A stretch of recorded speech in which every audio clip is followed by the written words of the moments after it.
حضرت صلی اللہ علیہ وآلہ وسلم پر وحی کا ابتدائی دور اچھے سچے پاکیزہ خوابوں سے شروع ہوا۔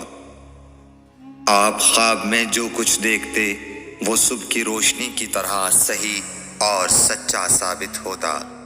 پھر من جانب قدرت آپ تنہائی پسند ہو گئے اور آپ نے غار حرا میں خلوت نشینی اختیار فرمائی اور کئی دن اور رات وہاں مسلسل عبادت اور یاد الہی و ذکر میں مشغول رہنے لگے۔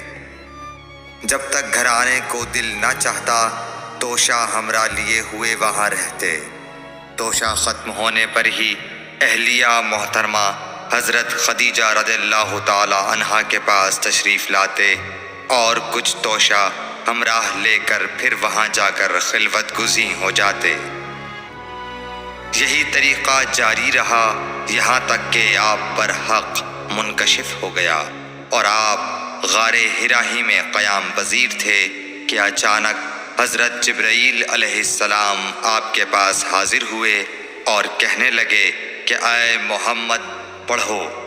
آپ فرماتے ہیں کہ میں نے کہا کہ میں پڑھنا نہیں جانتا۔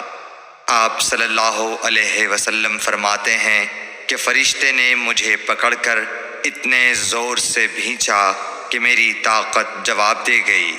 پھر مجھے چھوڑ کر کہا پڑھو۔ میں نے پھر وہی جواب دیا کہ میں پڑھا ہوا نہیں ہوں۔ اس فرشتے نے مجھ کو نہایت ہی زور سے بھینچا کہ مجھ کو سخت تکلیف محسوس ہوئی۔ پھر اس نے کہا کہ پڑھ۔ میں نے کہا میں پڑھا ہوا نہیں ہوں۔ فرشتے نے تیسری بار مجھ کو پکڑا اور تیسری مرتبہ پھر مجھ کو بھینچا۔ پھر مجھے چھوڑ دیا اور کہنے لگا کہ پڑھو اپنے رب کے نام کی مدد سے جس نے پیدا کیا اور انسان کو خون کی پھٹکی سے بنایا۔ پڑھو اور آپ کا رب بہت ہی مہربانیاں کرنے والا ہے۔ بس یہی آیتیں آپ حضرت جبرائیل علیہ السلام سے سن کر اس حال میں غار حرا سے واپس ہوئے کہ آپ کا دل اس انوکھے واقعے سے کانپ رہا تھا۔ آپ حضرت خدیجہ کے ہاں تشریف لائے اور فرمایا کہ مجھے کمبل اوڑھا دو، مجھے کمبل اوڑھا دو۔ لوگوں نے آپ کو کمبل اوڑھا دیا۔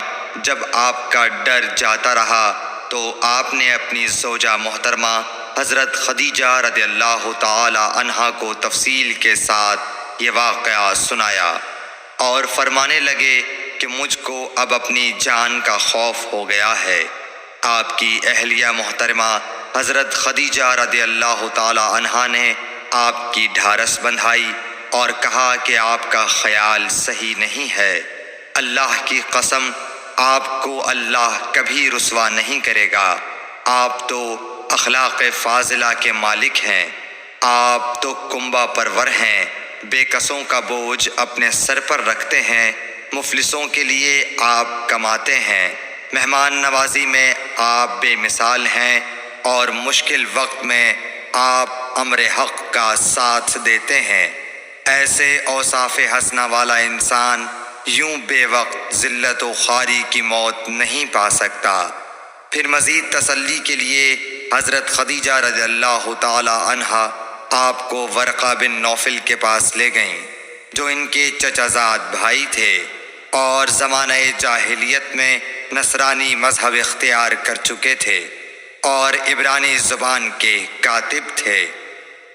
چنانچہ انجیل کو بھی حسب منشائے خداوندی عبرانی زبان میں لکھا کرتے تھے۔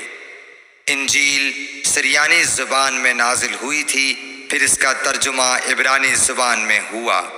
ورقہ اسی کو لکھتے تھے۔ وہ بہت بوڑھے ہو گئے تھے، یہاں تک کہ ان کی بینائی بھی رخصت ہو چکی تھی۔ حضرت خدیجہ رضی اللہ تعالی عنہا نے ان کے سامنے آپ کے حالات بیان کیے اور کہا کہ اے چچا زاد بھائی، اپنے بھتیجے محمد صلی اللہ علیہ وسلم کی زبانی ذرا ان کی کیفیت سن لیجئے۔ وہ بولے کہ بھتیجے آپ نے جو کچھ دیکھا ہے اس کی تفصیل سناؤ۔ چنانچہ آپ صلی اللہ علیہ وآلہ وسلم نے از اول تا آخر پورا واقعہ سنایا، جسے سن کر ورقہ بے اختیار ہو کر بول اٹھے کہ یہ تو وہی ناموس معزز رازدان فرشتہ ہے جسے اللہ نے حضرت موسیٰ علیہ السلام پر وحی دے کر بھیجا تھا۔ کاش میں آپ کے اس عہد نبوت کے شروع ہونے پر جوان عمر ہوتا، کاش میں اس وقت تک زندہ رہتا جب کہ آپ کی قوم آپ کو اس شہر سے نکال دے گی۔ رسول کریم صلی اللہ علیہ وآلہ وسلم نے یہ سن کر تعجب سے پوچھا کہ کیا وہ لوگ مجھ کو نکال دیں گے، حالانکہ میں تو ان میں صادق و امین و مقبول ہوں؟ ورقہ بولا، ہاں یہ سب کچھ سچ ہے، مگر جو شخص بھی آپ کی طرح امر حق لے کر آیا لوگ اس کے دشمن ہی ہو گئے ہیں۔ اگر مجھے آپ کی نبوت کا وہ زمانہ مل جائے تو میں آپ کی پوری مدد کروں گا، مگر ورقہ کچھ دنوں کے بعد انتقال کر گئے، پھر کچھ عرصے تک وحی کی آمد موقوف رہی۔ صحیح بخاری حدیث نمبر 3۔